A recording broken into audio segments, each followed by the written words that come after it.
Nasa kalsada tayo ngayon, Lakeshore. Kaka-pick up natin nung Quesada Burritos. I-deliver natin sa West Kelowna.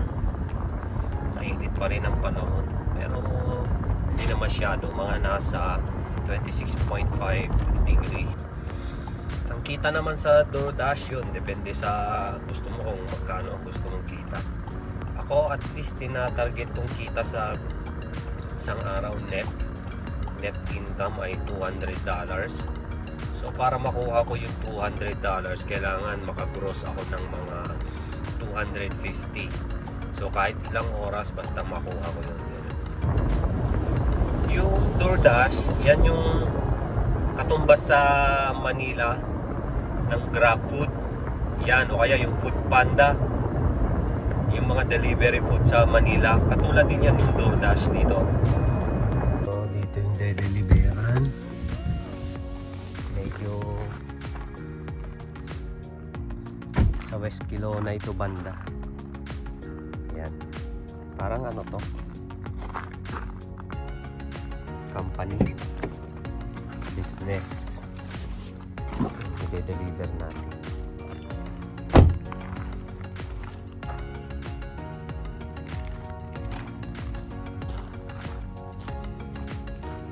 Maglalakad tayo doon, may pinto doon banda, baka doon yun. Laki kasi ito eh, parang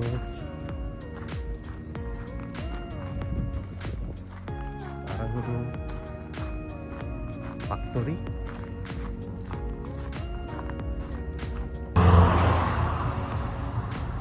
Ang ganda ng view dito mula sa Mission Hills, West Kelowna. Ito yung mga grapes. Ito Mission Hills Vineyards ito. Ito naman ganda dyan, no? Parang may island. Island, mga bahay yan. Ang ganda. Ang lalaki ng bahay. Nag-deliver na ako dyan. Meron silang mga ano sa likod ng bahay, boat, yate. Traffic ang Highway 97. Meron tayong shortcutan. Natutunan ko sa mga taxi dito eh. Shortcutan yung mga taxi. Shortcutan ba tawag? Detour. O, ano ba yun? Para maiwasan mo yung traffic. Meron silang dinadaanan yung mga taxi. Ang galing talaga yung taxi kahit saan. Meron sila rito eh. May service road dito na dinadaanan. Ito oh. Ayun yung traffic oh. Sa highway traffic. Dito sa service road wala.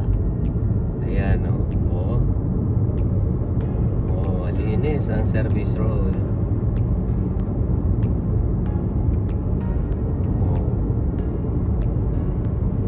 Minsan kasi na-traffic ako dyan, tapos kita ko yung mga taxi. May maganda dun sa dinadaanan ng mga taxi tapos ang beses sinundan ko. Tama nga, kasi traffic dito papasok ng Kelowna, yung sa tulay pag mga magtatanghali na hanggang ano na yan, hanggang 5 PM ng traffic dyan.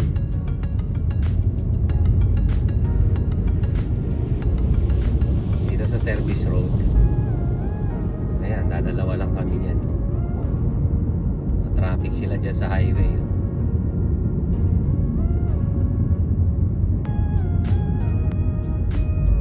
May ganun din dito, iwas ka rin sa traffic. Ilang sasakyan din yan na unahan ko, di ba? Tapos pupunta na ako doon sa may exit ako sa mismong ano na, yung tulay na mismo, yung papasok na ng tulay. Kasi yung tulay 2 lanes lang. Dami ng sasakyan na dumadaan dito, mga papuntang Albert. alerta galing ng Vancouver o kaya kung saan na galing. No, ayan na. Dito na, oh. Galing, di ba? Layo nung na-shortcut ko, ah. Traffic din dito eh. Ayan, sakit na ulo nila dyan sa ganyan traffic dito. Nakakunot na yung noo ng mga driver dito. Matinding traffic na to sa kanila. Maganda rito, tignan mo, luwag ng pagitan ng mga sasakyan. Kahit motor dito pumipila, hindi sumisingit sa gitna. May nakuha ulit tayo pagbalik natin sa Mission Hills. Dito na tayo sa tulay. May pumasok na order. Subway naman ito. $7 for 6 kilometers. Okay na. Kasi malayo kasi tayo kasi sinama nila yung kilometers papunta doon sa store. So pangatlong order na ito. Yung una $6. Yung pangalawa kanina 12. Tapos ito pangatlo $7. So mga nasa mag-iisang oras na tayong nag-drive.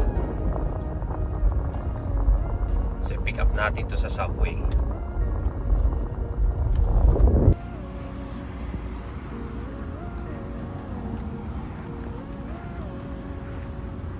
Pick up natin sa subway.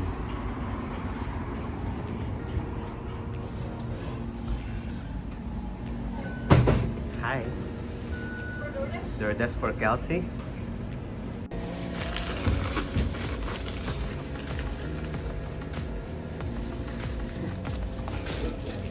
Thank you.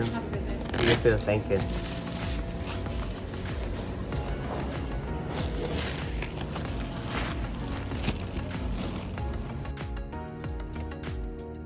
Nakuha na natin. Deliver natin, malapit lang pupuntahan nito. Wala pang 1 kilometer, malayo lang yung pinanggalingan natin na nag-pick up dito sa subway. Maaga yung bato ng order sa atin.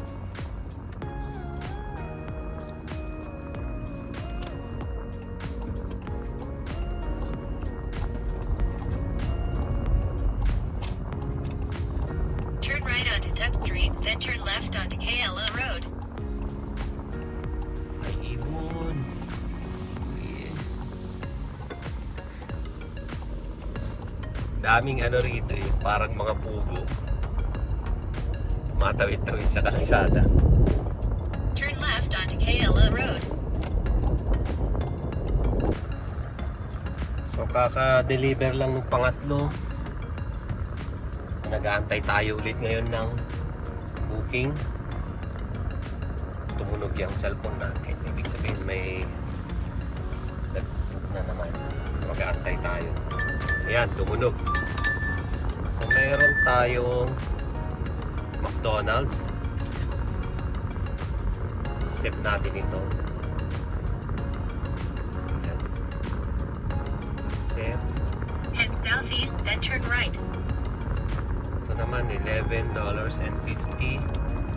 papuntang West Kelowna, 9 kilometers. So pipick up natin sa McDonald's.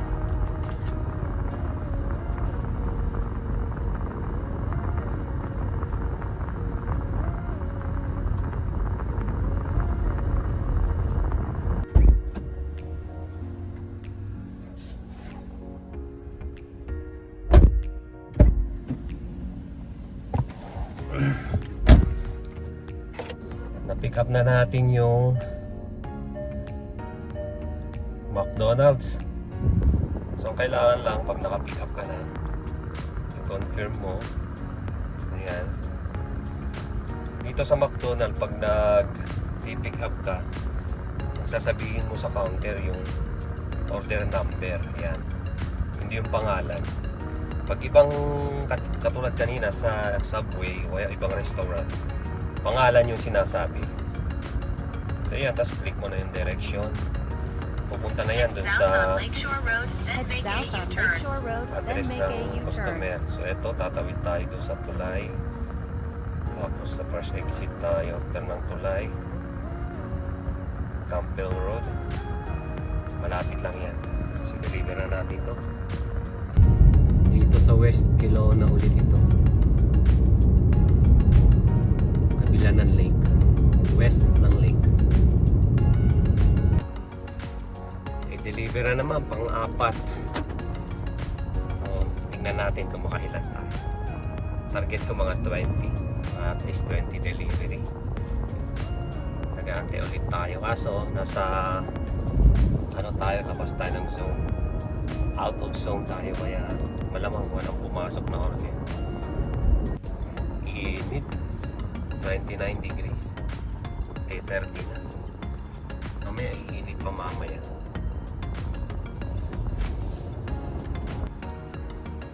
Yung may nakuha tayong order, pagpasok natin ng zone may pumasok. Pacific Oak. Ano to? $6.50. Ano lang to? 1 kilometer. So pipick up natin sa Pacific. Dito sa downtown, pag dito ka nag-pick up ganito, dito ka sa mga back alley magpa-park. I-deliver na natin yon, tapos nag-aante ulit tayo. Kaya may pumasok, Jay's Cafe and Bistro. $7.25 for 2.5 kilometers. Yan, i-pick up natin to. Head west on Bernard Avenue toward Ellis Street, then turn Na-late tayo ng 2 minutes sa pag-pick up dito dahil Head mali south yung on Cannery pinin. Lane toward Costin Avenue, then turn left Yung onto ano? Costin Avenue. Mali yung address ng restaurant sa mapa. Ayan. Ganito eh, bago ako pumunta sa de-deliveran, dino-double check ko yung address. Tapos tsaka ako aalis. Para at least may, alam ko na kahit paano kung saan pupunta. Tapos yan. Tapos alam na, de-deliver na. Heading Ang toward dito Cannery maingat. Lane. Kasi dito, mas priority dito ang Turn left onto Cannery Lane, then turn left onto Pedestrian. Ellis Street. pangalawa lang ang sasakyan dito. Pag may tumawid dito ka kagad. Kahit ibon yung tumawid. O kaya yan, squirrel. Kailangan huminto. Katulad yan dito. Dami tumatawid. At tingin tayo. 360 degree yan. Turn right onto Ellis Street. Tapos stop. Tapos stop. Andar. May tumawid na bike. Kaya, In 300 meters, turn left onto Doyle Avenue. ganun mag-drive dito. Kailangan naka-concentrate. Turn left onto Doyle Avenue.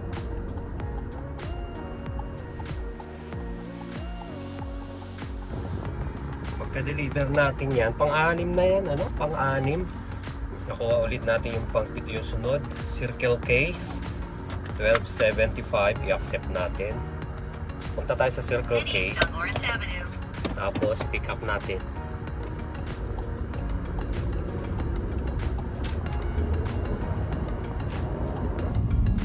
Ito tayo, Circle K. Yan ang pipick upan natin. $12 for 12 kilometers. Pwede na. Tulad nito, mga Pepsi, mga soft drinks itong pinapick up niya. Pwede deliver natin sa customer. Ka-deliver ulit, may pumasok McDonald's. I-pick up tayo sa McDonald's. Nandito na tayo sa bandang Glenmore. Malayo na to sa downtown. Dito na tayo sa McDonald's. May mani eh. Oh. Sarap eh. Dobong mani. Ito yung hotbag natin. Lagi tayong may hotbag kasi yung mga restaurant, di nila bibigay yung pagkain pag walang hotbag. Tingnan mo yung araw, oh. Kulay orange. Red. Red yung araw. I-drop off na natin yung McDonald's. Nag-aantay tayo ngayon ng booking. So, antayin lang natin. tutunog yan at ping! Ang ganun yan pag may nag-order. So habang nag-aantay tayo, dadrive na tayo, balik tayo sa Harvey Avenue. Ayun, tumunog.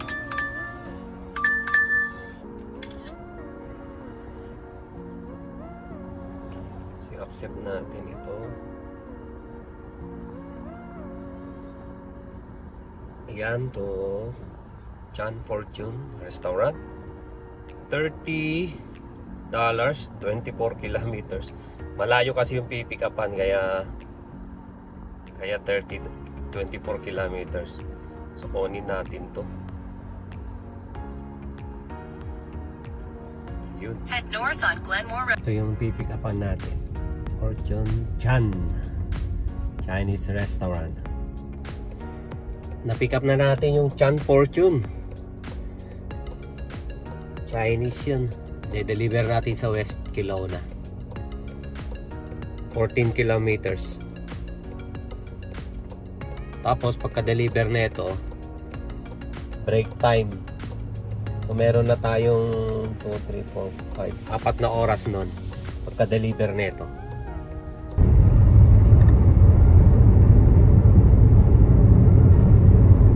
Pula yung araw.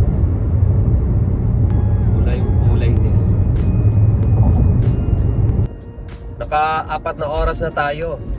Mula kaninang paglabas natin ng 1 PM, 5 PM na. Magbe-break tayo. So i-close ko muna siya. Pag-close naman dito, walang yan. Pero itutuloy natin mamayang gabi. Kasi nakaka-4 na oras pa lang tayo. So mamaya, mga 4 na oras ulit mamaya. So naka $101 tayo. Gross income natin sa 4 na oras.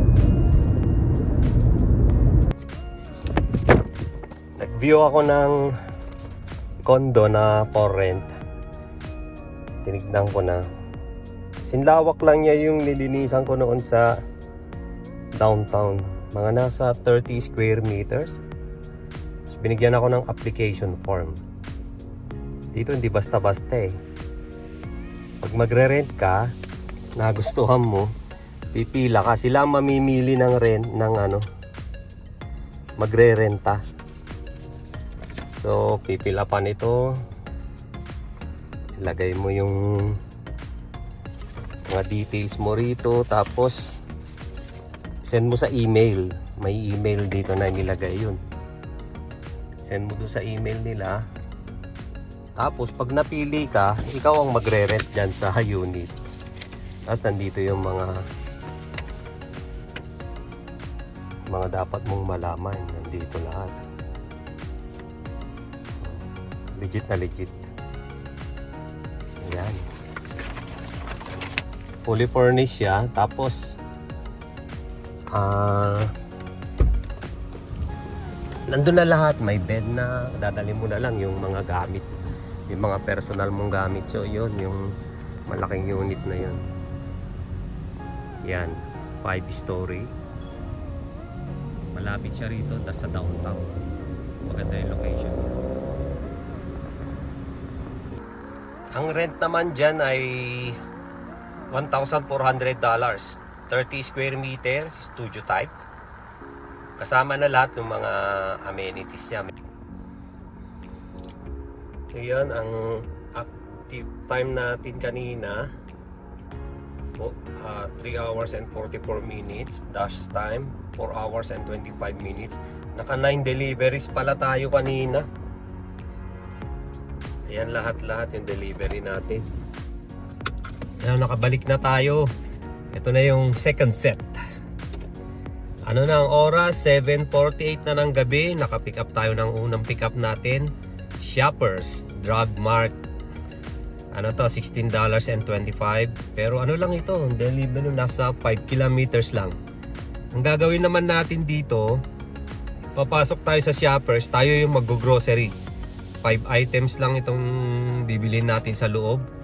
Ang gagamitin nating pambayad yung red card. May red card tayo. Ito ganito, red card. Etong red card, DoorDash ang nag-issue nito para sa mga driver. Binibigyan ng red card. Ito yung gagamiting pambili ng item na pinabibili ng customer. Tapos ide-deliver sa customer. Ganun. So ayan, minsan pag mga ganito, may mga hidden tip. May hidden tip yan. Kaya pag maganda performance mo, sabay lahat ng item, pag may maganda performance mo, magdadagdag yung customer ng tip. So tara.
Nakakuha tayo agad ng pangalawang deliver. T1 restaurant naman. 6 na items. Mga mga ramen. So, pipick up natin sa T1 restaurant for $14.75. Nasa ilang kilometers lang to.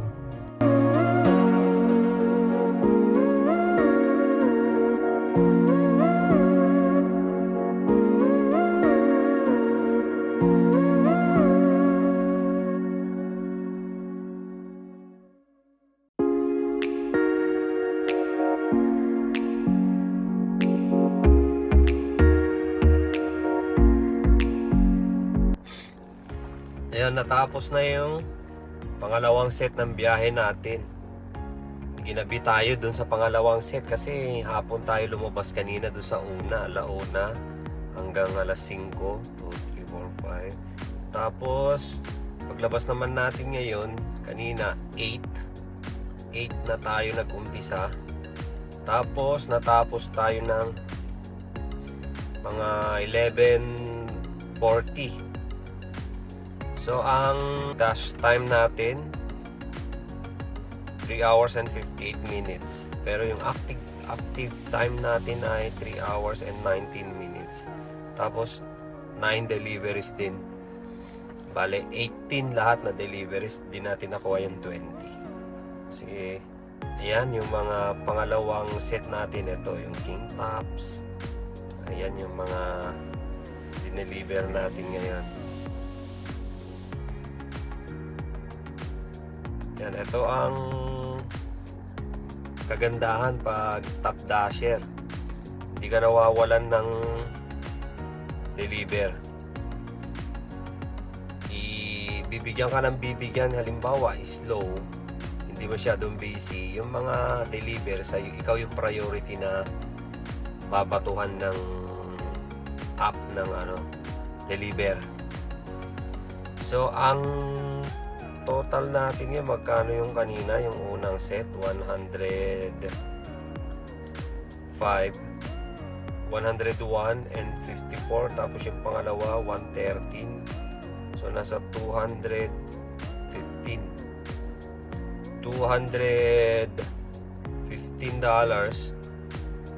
7 hours and 40 minutes, 8 hours kamo na lang, $215 less 20% dun sa gas.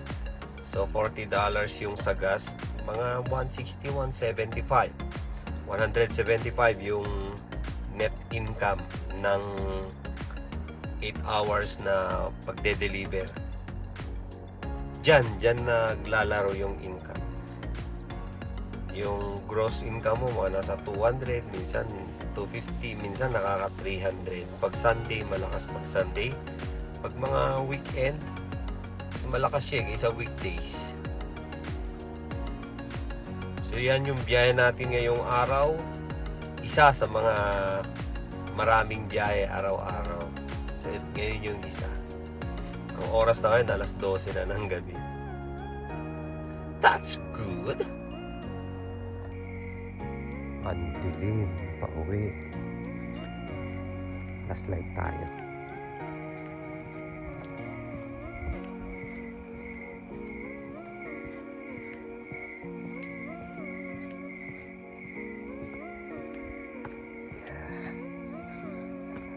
Mga ilaw automatic na bumubukas. Ayan.